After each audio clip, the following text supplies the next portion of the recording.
Olá pessoal, hoje nós vamos falar sobre a distribuição normal, em que essa distribuição normal agora a gente entra dentro de um contexto das variáveis aleatórias contínuas.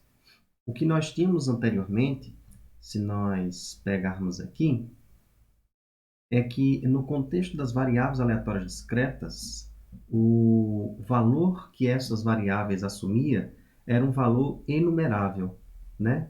E discretizado. Isto é, não necessariamente inteiros, mas números em que entre dois valores possíveis não existe nada no intermédio.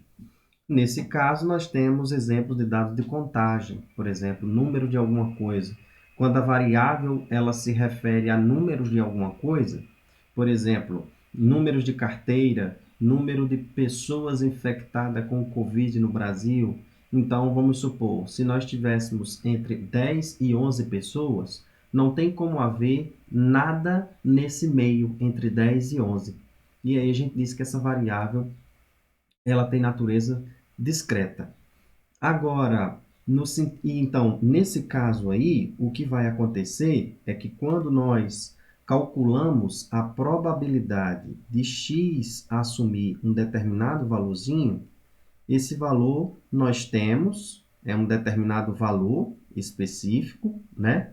E esse valor, como a gente sabe, como é uma probabilidade, ela tem que estar entre sempre 0 e 1, né?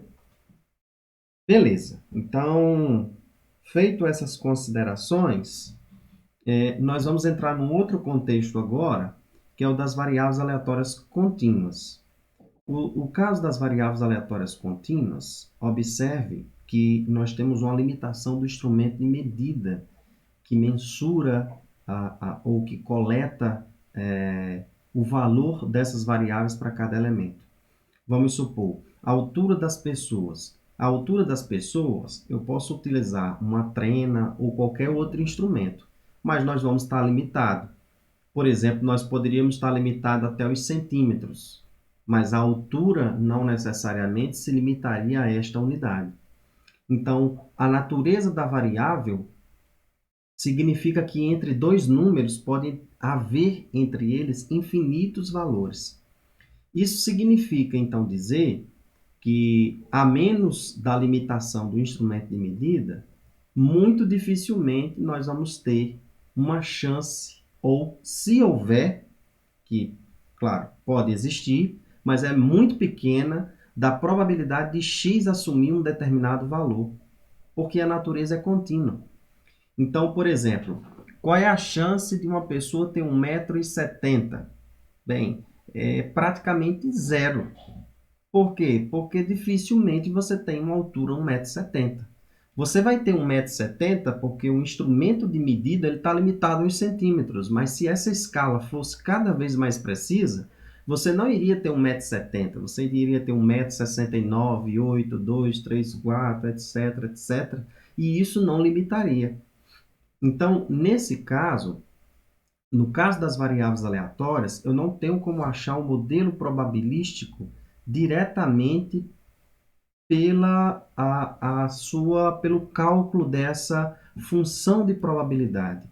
O que nós vamos ter é um artifício em que nós vamos criar o que a gente chama de função densidade, e essa função densidade é uma função auxiliar que nos dará o suporte para o cálculo da probabilidade de x estar no intervalo, né? De ser maior do que um x qualquer, né? Ou de estar entre um ou outro valor.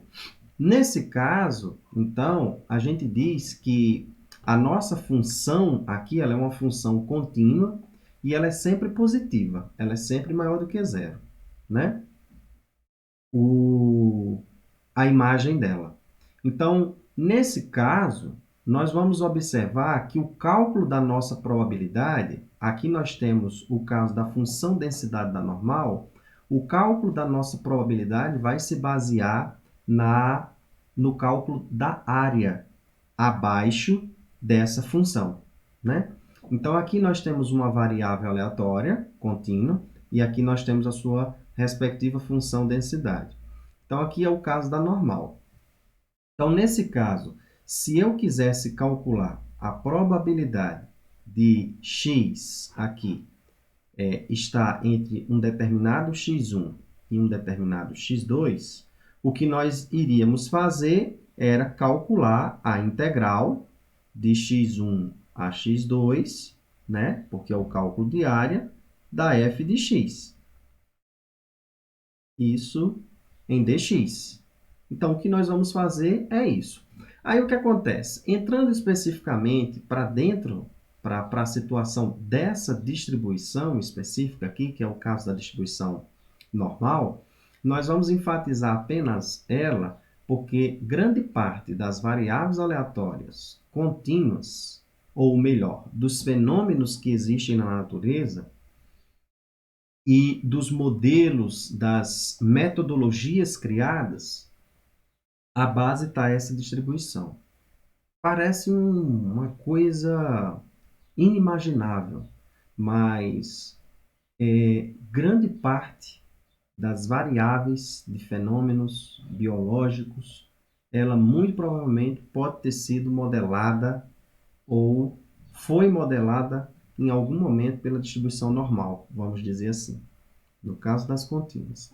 E para aquelas em que nós não temos conhecimento das distribuições, do modelo probabilístico, quando eu tomo amostras dessa população, respectivamente, para essa variável aleatória, e eu calculo a média, a distribuição dessas médias, ela cai na distribuição normal.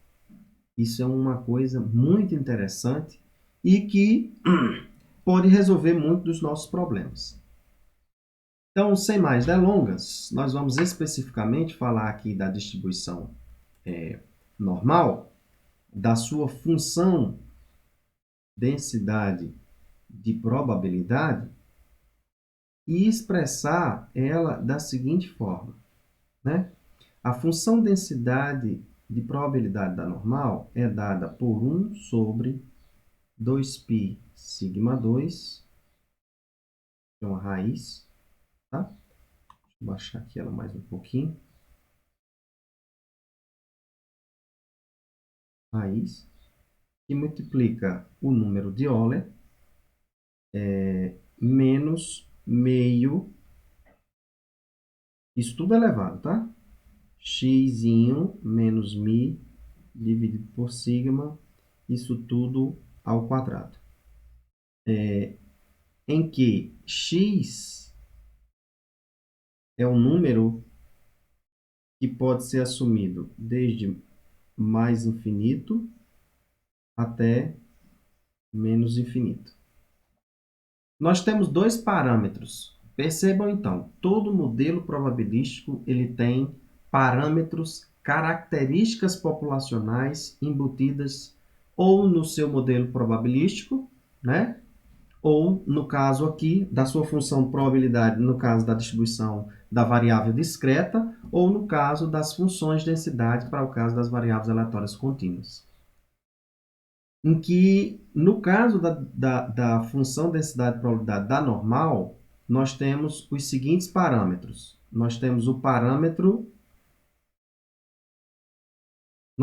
parâmetros μ e o parâmetro sigma 2. O parâmetro μ, ele é um parâmetro de escala. E o parâmetro sigma 2 é um parâmetro de forma. Como assim de escala? Ele é um parâmetro em que eu, especificamente nesse caso, ele é o que me dá o centro da distribuição. É ele que me diz onde fica esse topo. Se esse μ for muito pequeno, eu translado essa distribuição mais para a minha esquerda. Se esse μ ele é grande, ele translada para a direita. Ao passo que o sigma, ele me diz a dispersão com que os dados estão em torno do meu valor central. Então, eu tenho aqui o meu sigma 2, em que ele computa essa variação. De modo que, se esse sigma ele é pequeno, isso aqui tende a ficar mais achatado. Então, quando o meu sigma é pequeno, eu posso pegar aqui de azulzinho, eu tenho que minha distribuição ela é mais achatadinha. Não achatadinha, mas afilada. De modo que se esse meu sigma ele é muito grande, vamos pôr de amarelo, o que vai acontecer é que essa distribuição ela é mais achatada, ou seja, ela é mais dispersa. Dispersa em torno da média. Veja que as variações em torno da média são maiores, né? Então, nesse caso aqui, o que nós dizemos é que esses dois parâmetros, eles ditam a forma de como essa distribuição se comporta. Então, ela é de extrema importância. E essas informações, elas são características populacionais. Então, eu preciso do conhecimento dela para poder calcular a probabilidade da variável aleatória x. Então, isso vale para tudo, né? Ó, tanto para o caso das discretas quanto para o caso das contínuas. Se você não conhece os parâmetros da distribuição, você não consegue calcular a probabilidade, porque você vai estar limitado. Mas veja, então, que essa probabilidade para a gente calcular e calcular a integral dela é uma coisa não tão palpável. Então, nesse caso, o que nós vamos fazer é utilizar um artifício de transformação e usarmos uma tabelinha de probabilidade da normal que já é bem documentada na literatura. No nosso caso, nós temos aqui especificamente na nossa apostila.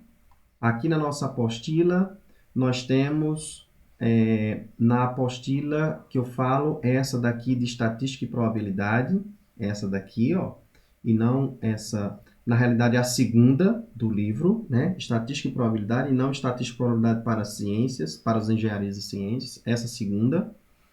E aqui nós podemos ter acesso à tabelinha das probabilidades. Como é que nós iremos utilizá-la? Nós vamos fazer assim.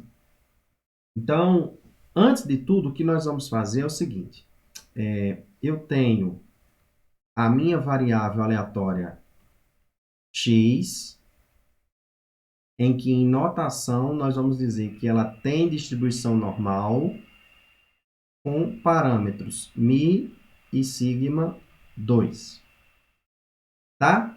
Então, se eu quero especificamente pensar assim, qual a probabilidade desse x ter sido maior do que um determinado número, x. O que é que isso aqui representa? Representa em termos gráficos assim. Vamos pensar aqui que eu tenho um determinado x qualquer, e eu quero calcular essa probabilidade. Pensemos que esse x seja superior a μ, porque o meu μ está aqui, né? O μ é exatamente, como essa distribuição é simétrica, o μ, que é a minha média especificamente, ela topa exatamente na mediana, porque a distribuição ela é simétrica. Nesse caso aqui, eu digo que para baixo do meu μ, eu tenho 50% das menores observações. E para cima eu tenho 50% das maiores observações. Né? Então, se eu quero calcular a probabilidade de x ser maior do que um x, eu tenho que calcular uma integral tal que essa integral calcule essa área para mim. Só que nós não vamos calcular pelo artifício da integral. Nós já temos esse cálculo pronto que está lá na tabela. Nós vamos usar uma transformação. Como é que será essa transformação? A transformação que nós vamos utilizar na tabela vai ser a transformação para a variável aleatória z, em que eu vou dizer que z é igual a é igual a x menos μ dividido por sigma. Sigma e não sigma ao quadrado, tá? Se aqui eu tenho parâmetro igual a 9, significa que aqui é 3, né? Então, nesse caso, o que é que vai acontecer? Eu vou mudar a minha escala de x para a escala de z. E, especificamente, quando eu faço essa transformação, dá para se perceber, isso aí dá para você olhar os materiais, as apostilas, que a distribuição de Z tem distribuição normal, só que agora com parâmetros conhecidos. A média agora é 0 e a variância agora é 1. Então, nesse caso, a tabela da probabilidade do que a gente chama da normal padrão, ou seja, uma normal que tem média 0 e variância 1, é justamente as probabilidades que estão na tabela que nós temos na apostila. De tal modo que, se eu disser para vocês que eu quero calcular, por exemplo, a probabilidade, e vamos supor que Z seja um número maior ou igual, por exemplo, que 2. Nesse caso, o que é que nós vamos perceber? Que é uma representação gráfica dessa mesma que está aqui. Por que é que eu estou querendo falar nisso? Então, nesse caso aqui, perceba, em termos de área, veja que agora houve uma mudança. O meu Mi agora, que estava aqui, que era um Mi qualquer, altura, 1,70 m, 1,80 m, 1,65 m. E agora, quando eu passo para a escala de Z, a variável altura, ela passa por uma transformação em que a média cai para 0 e 1. Isso aqui é um artifício, porque quando eu tenho essa mesma distribuição aqui e aqui, ó, as áreas são as mesmas.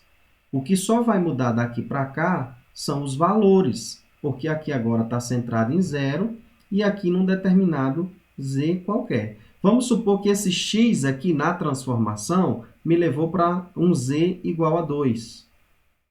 Então, essa mesma área que está aqui, ó, é a mesma área que está aqui. Vamos supor que aqui a média populacional da altura das pessoas seja 1,65. E eu quero calcular a probabilidade da pessoa ter, por exemplo, 1,80 m. Na hora que eu usei a transformação, para a escala de Z, caiu para 2, e aqui eu tenho o Z respectivo. Para um x de 1,80 é um Z igual a 2. Então, nesse caso, a probabilidade de Z maior do que 2 é a mesma coisa de x maior do que 1,80.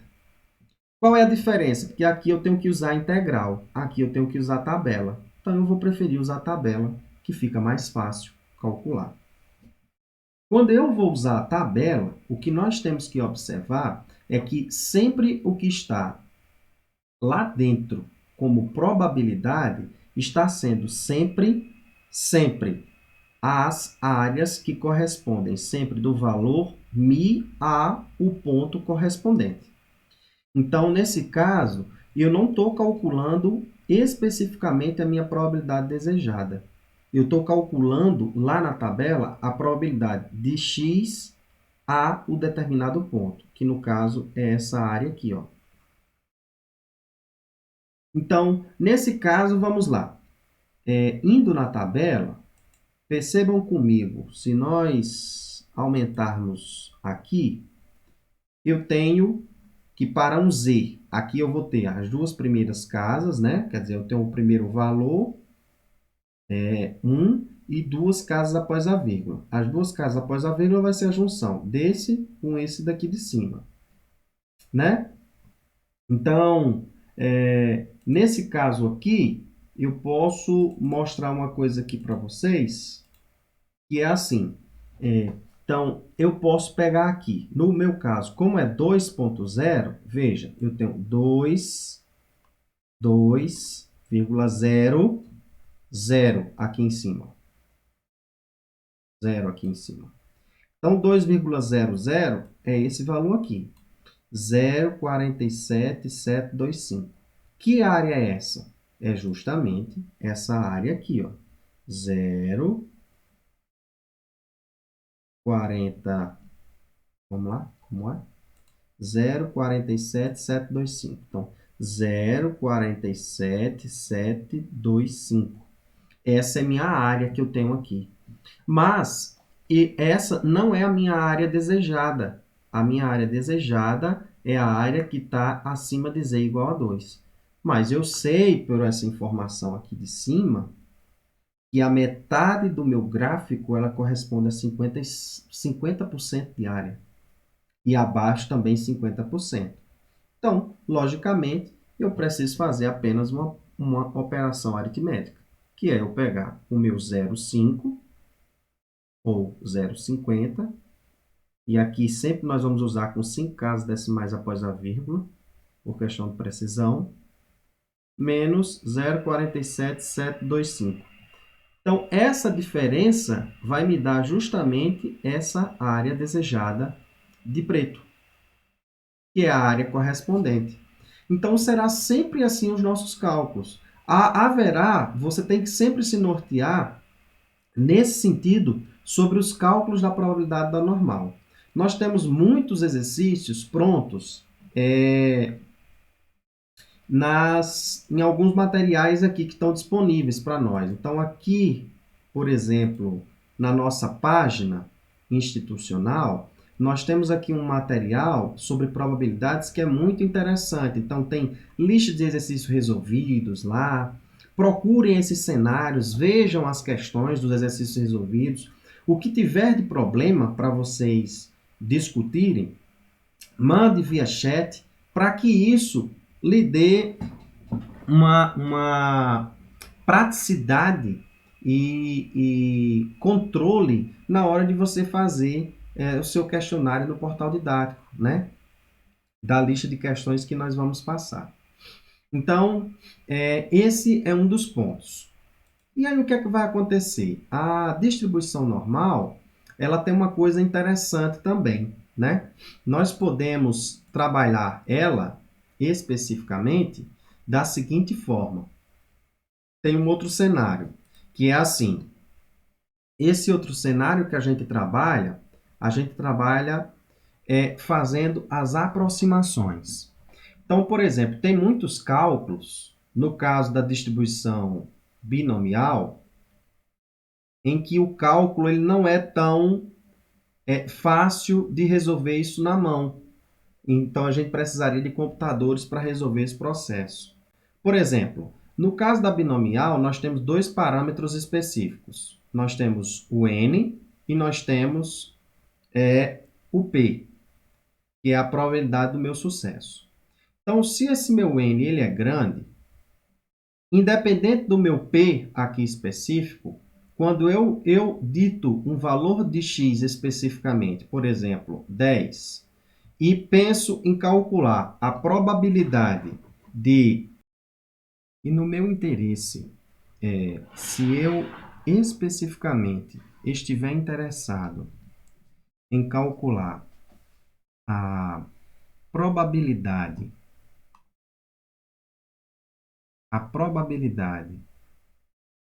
do meu x ser maior ou igual que 10, por exemplo, eu vou entrar numa condição muito complicada. Porque veja esse cálculo. Eu poderia calcular pela condição complementar, ou seja, eu tenho 100 possibilidades e quero ter mais de 10 sucessos, no mínimo, né? 10 sucessos entre essas 100 possibilidades. Então, eu poderia calcular a probabilidade de x ser igual a 10, 11, até 100, ou seja, não ia acabar isso nunca, se fosse fazer isso na mão. Ou também o recurso contrário, que seria o complementar. 1 menos o somatório de todos os x, né? Até 100 de p de x igual a esse x, que no caso iria ser de 0 até 9, né? Então, eu iria calcular a probabilidade de x igual a 0, x igual a 1, x igual a até 10, até 9, e iria somar e depois retirar de 1. Aí seria o complementar. Mas ainda assim, é uma probabilidade, um cálculo muito grande. Então, o que é que eu vou fazer nesse sentido? Eu vou fazer assim. Então, aqui nesse caso, o que nós vamos fazer é usar uma aproximação da binomial anormal. É meio estranho, mas essa aproximação ela é muito interessante, muito boa em algumas situações. Nós estamos saindo de uma variável aleatória discreta e aproximar a probabilidade dessa variável aleatória discreta para uma variável aleatória contínua, para não precisar ter todo esse esforço para esse cálculo. Claro que se você tem um recurso computacional, é melhor você calcular de forma exata, né? Ele vai calcular muito mais rápido. Mas se nós estamos com esse recurso na mão para poder fazer, é melhor a aproximação, né? Então, nesse caso aqui, o que nós vamos fazer é a aproximação da binomial anormal. Vejamos lá em cima que o que nós fizemos para calcular essa aproximação que nós fizemos aqui, né, ó, nós utilizamos a transformação, né, que é de x menos mi sobre sigma. Tranquilo? Só que no caso da binomial, a esperança da binomial, que é esse mi, ela é n vezes p. E o desvio padrão de uma variável aleatória que tem distribuição binomial é a raiz de n vezes p vezes 1 menos p. Então, é isso que nós vamos fazer para aproximar a transformação de z nesse caso, né? Então, o que nós vamos fazer é justamente isso, né? O que eu vou fazer é justamente essa aproximação.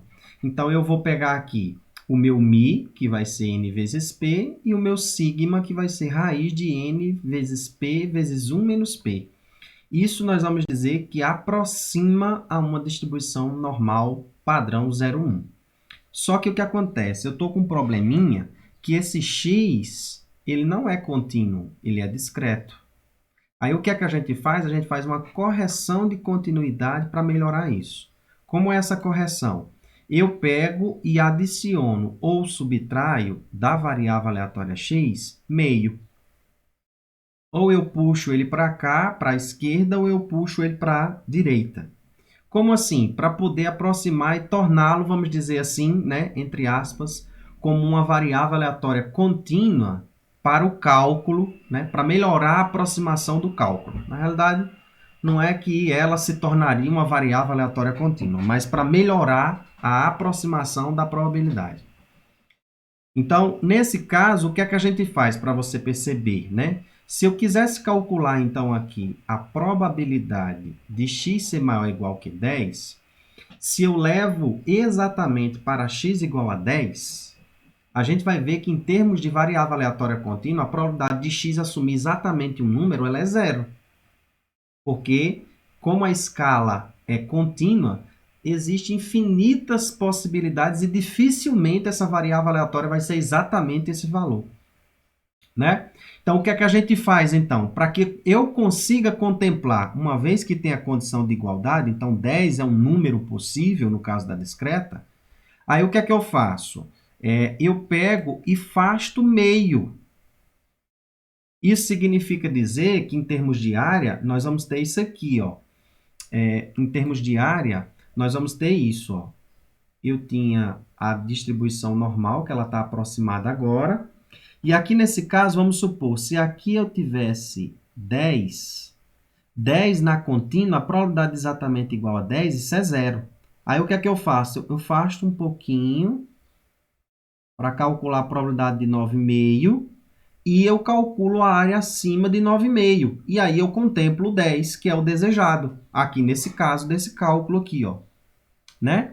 Se fosse maior do que 10, eu não precisaria aplicar a correção de continuidade, porque o 10 não estaria contemplado. Então, eu não precisaria, nesse caso, aplicar a correção de continuidade nessa situação. Entendido? Isso? No caso, então, numa outra situação, vamos supor aqui que eu tivesse interessado aqui, na realidade, eu disse que eu somei, né? Na realidade, aqui, como eu tenho 10, na realidade, eu não somei, eu subtraí, né? Ó, eu peguei 10 menos meio para dar 9,5. Vamos supor agora que eu tivesse x que fosse discreto e eu quisesse calcular, por exemplo, a probabilidade de x ser exatamente, né? Está exatamente entre 11 e exatamente 9. Nesse caso aqui. Como era que eu aplicaria a correção de continuidade, né? Para o caso da normal? No nosso caso, dependendo de onde estivesse o nosso mi, né? Iríamos fazer assim. Vamos supor que aqui fosse o 9 e o 11 fosse nessa situação. Aqui eu tenho o 11 e aqui eu tenho o 9. Eu quero calcular essa área. Como é que eu vou aplicar a correção de continuidade? Como eu quero exatamente que contemple o 9 e que contemple o 11, o que nós vamos fazer é o seguinte, ó. Eu vou afastar aqui meio, para eu ter 8,5, para que o 9 esteja contemplado na melhoria da aproximação. E aqui no 11, ao invés de eu voltar, né, que eu quero que o 11 esteja, eu vou somar. Então, eu vou somar mais meio. E aqui eu vou ter 11,5. Então, a minha probabilidade na aproximação transformada, eu vou usar 9,5 menor ou igual x 11,5 na correção de continuidade. Agora, se esse 11 não tivesse contemplado, fosse menor do que 11, eu não precisaria aplicar aqui a correção de continuidade. Ficaria, então, nesse caso, a probabilidade de 9,5 menor ou igual que x e menor do que 11. Assim, sem aplicação de correção de continuidade. Entendido? E aí, o que era que vocês fariam? Vocês fariam o procedimento do cálculo para a probabilidade da normal. Veja que aqui agora a gente tem um intervalo. Nesse caso, para o cálculo da normal, dependendo da situação, aqui num outro contexto, né? Ó, vamos supor que eles estivessem todos para a direita. Aqui eu tivesse, então, 9,5 e aqui 11. Aqui eu tivesse o meu mi, né? Nesse caso, eu tenho aqui a escala de x e aqui nós vamos transformar para a escala de z. Z aqui vai ser 0. Aqui eu preciso saber quem vai ser o meu Z1. Vocês vão fazer a transformação primeiro para 9,5 e depois para Z2, para depois ir lá na tabela. Veja que o cálculo das áreas vão ser assim, ó. O cálculo da área que vai ser encontrado lá na tabela vai ser, ó, de mi, ó, de 0 até Z1 e de 0 até Z2. Aí o que é que você vai fazer? Vai fazer o cálculo, né, ó, dessa área em azul, ó, que vai ser o valor tabelado. Vai ser de Z2, vai ser de 0 até Z2. Só que eu quero, especificamente, é só essa parte aqui, ó. Então, eu também tenho que fazer de 0 a Z1, que é essa parte aqui. Aí, o que é que eu faço? Pego e calculo e tiro a diferença da probabilidade da área em azul menos da área de amarelo, e eu acho justamente a área desejada, que é essa daqui, né? Vejam esses exercícios. Da mesma forma, nós temos uma aproximação para a distribuição Poisson, mas eu não vou entrar em detalhe com isso. Veja os exercícios resolvidos, tentem resolver, veja essa noção, peguem outros materiais, aqueles que eu passei para vocês em WhatsApp, mesclem com o que vocês têm da apostila, que é o que a gente acompanha, e qualquer dúvida, mande e-mail, mande WhatsApp, discutam lá no fórum do Portal Didático, que eu estarei disponível para conversar e tentar solucionar dúvidas para vocês, tá? Espero que tenham gostado. Bons estudos e boa semana, tá?